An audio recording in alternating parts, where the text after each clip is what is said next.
Lorsque pour la première fois je me suis intéressé à l'histoire de l'Afrique, je ne cherchais nullement à aboutir à une civilisation grandiose.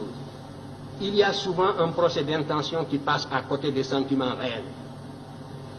Vous ne trouverez jamais, on fausse même la psychologie humaine, vous ne trouverez jamais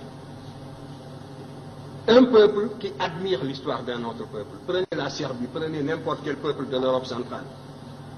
Ce que le peuple de l'Europe centrale voudrait, c'est de refaire le chemin humble que ses ancêtres ont suivi, de retrouver le lien conducteur, le fil ténu qui le lie à ses ancêtres les plus lointains, quel que soit le caractère humble de l'expérience que ces peuples ont vécu, que ces ancêtres ont vécu, de pouvoir retrouver la somme de ses réussites, de ses succès et de ses échecs, parce qu'il est fait de tout cela.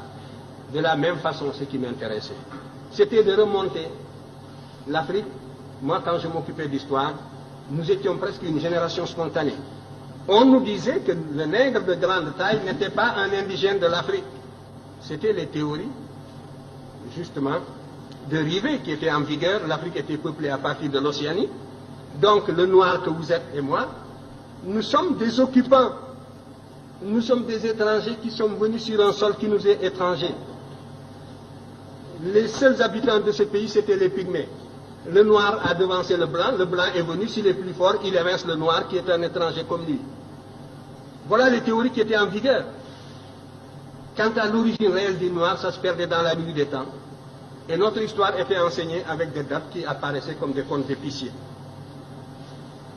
Alors, devant une telle situation, la seule chose qui m'intéressait, c'était, j'étais habité par la certitude, a priori, que nous sommes là, sur ce continent, en même temps que les autres, que nous avons toujours vécu ici, que nous sommes des Noirs, des hommes capables, aussi capables que les autres. C'était la seule chose que l'on pouvait supposer a priori.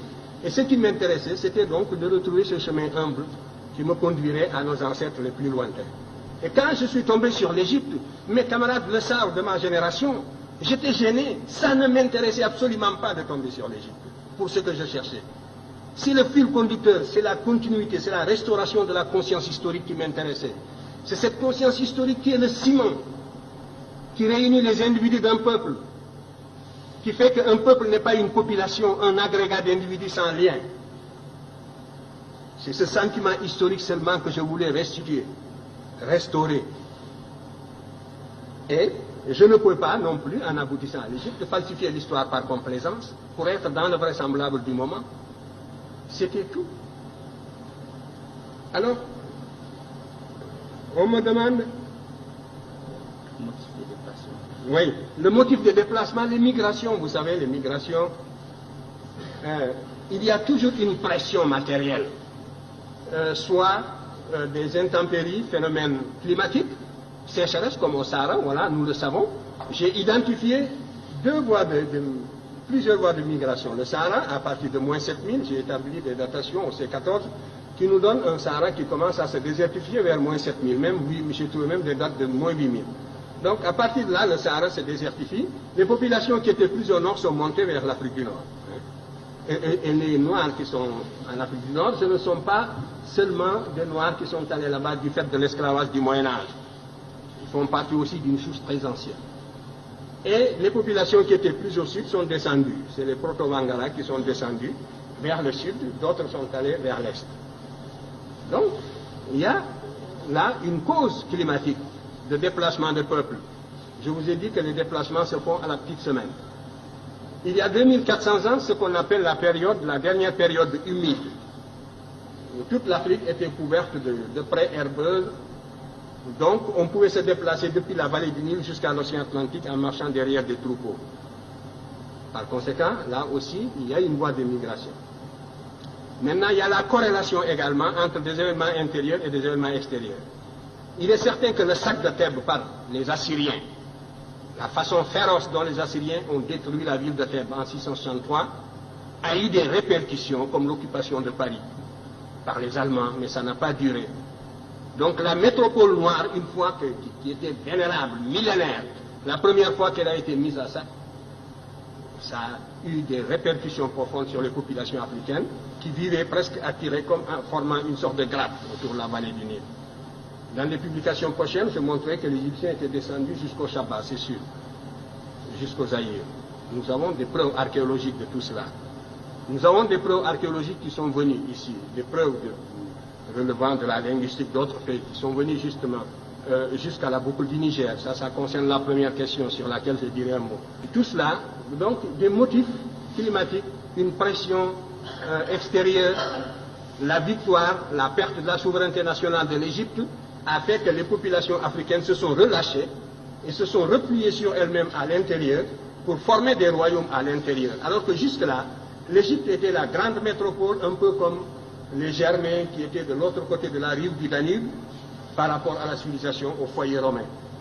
L'Égypte était le véritable foyer auquel le reste de l'Afrique noire était lié par 1000 liens esclaves. Et à partir du moment où l'Égypte a perdu la souveraineté nationale, ces populations, évidemment, se sont organisées sur d'autres bases. Alors tout cela, ce sont donc des motifs de déplacement. Pour l'histoire, la période la plus proche. Donc pour la plus ancienne, il devait en être ainsi. Les variations climatiques, on peut les cerner par la paléoclimatologie. Ça peut être aussi dû au fait que le manque de nourriture, la pression sélective, tout cela, ce sont autant de facteurs qui jouent pour expliquer le déplacement. En tout cas, vous pouvez remonter, vous, en ce qui vous concerne, jusqu'aux racines de la philosophie africaine. Je vous invite à étudier la cosmogonie héliopolitaine. Je l'ai décrite d'ailleurs brièvement dans Civilisation ou Barbarie. Vous y trouverez les prémices. Vous commencerez à vous faire une idée de la consistance de la pensée de vos ancêtres de la vallée du Nil, qui étaient noirs comme vous, ici. Si c'était cela, si ce n'était pas cela des arguments, c'est la preuve que, vous voyez, on a presque le cerveau vidé et les arguments d'une certaine source ne se fixent plus. C'est ça l'aliénation.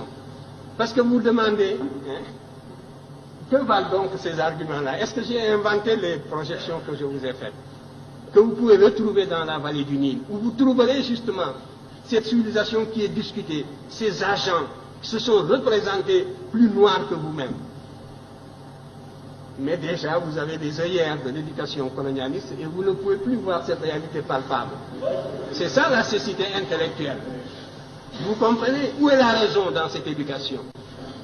Où est la raison? Où est le développement du sens critique dans cette éducation? Voilà le danger contre lequel nous devons vous prémunir. Il faut que votre cerveau fonctionne. Je disais encore hier et je le répéterai demain, que ce que nous voulons, ce que nous visons dans votre éducation, c'est de réveiller justement le bâtisseur de nations qui dort en chacun de vous. C'est de réveiller le créateur qui dort en chacun de vous. Et cela suppose donc une réforme qui mette l'accent sur la rationalité, sur les facultés créatrices de l'individu et sur l'indépendance intellectuelle de l'individu.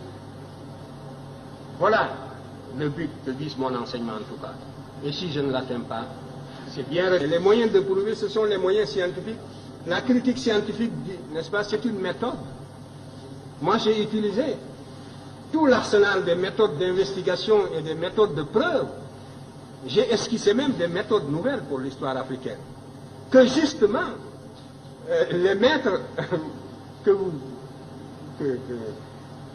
vous citez, je parlais des maîtres occidentaux, n'est-ce pas, que vous citez, utilisent largement. Parce que le paradoxe, c'est que tout cela dont vous parlez, ils sont coincés aujourd'hui. Parce qu'il n'y a que cette voie pour renouveler la science historique, et c'est moi qui vous le dis. Et ils sont coincés dans leur propre développement idéologique, et ils ne savent plus comment se dégager de la position inconfortable où ils se trouvent intellectuellement. Ils sont confinés dans des positions idéologiques indéfendables. Et il vous suffirait de fournir un peu d'effort, d'acquérir la connaissance directe pour les dépasser. C'est moi qui vous le dis. Alors, ils voudraient bien sortir de cette position pour récupérer cette littérature. Mais, sans nous citer, bien sûr. Mais tout cela est extrêmement difficile. Et la cause est entendue depuis longtemps. C'est de cela que je voulais vous parler. Vous dites que aussi longtemps qu'on ne reconnaîtra pas, mais on reconnaît déjà. Et maintenant, c'est la conspiration du silence. On n'attaque plus parce qu'on n'a plus d'arguments pour attaquer. Et ce n'est pas le désir qui leur manque, vous le savez bien. Ils nous auraient sciés, ils nous auraient foudroyés s'ils pouvaient déceler la moindre incohérence depuis le temps. Mais maintenant, c'est le silence, c'est la conspiration du silence, c'est la médisance dans les salons, c'est les apartés avec les étudiants. Donc voilà, à 3 reprises, l'Afrique apporte les éléments de la civilisation au monde, et ces éléments diffusent dans le monde, et pourtant l'Afrique continue toujours, passe toujours pour un continent fruste qui n'aurait rien apporté aux autres. De restaurer cette conscience historique continentale africaine, de l'intégrer dans l'enseignement, c'est un facteur de cohésion de l'ensemble des peuples africains à l'abri de toutes les formes d'agression culturelle. C'est le seul intérêt que présente une question comme celle-là, et c'est à une œuvre d'intégration de ce genre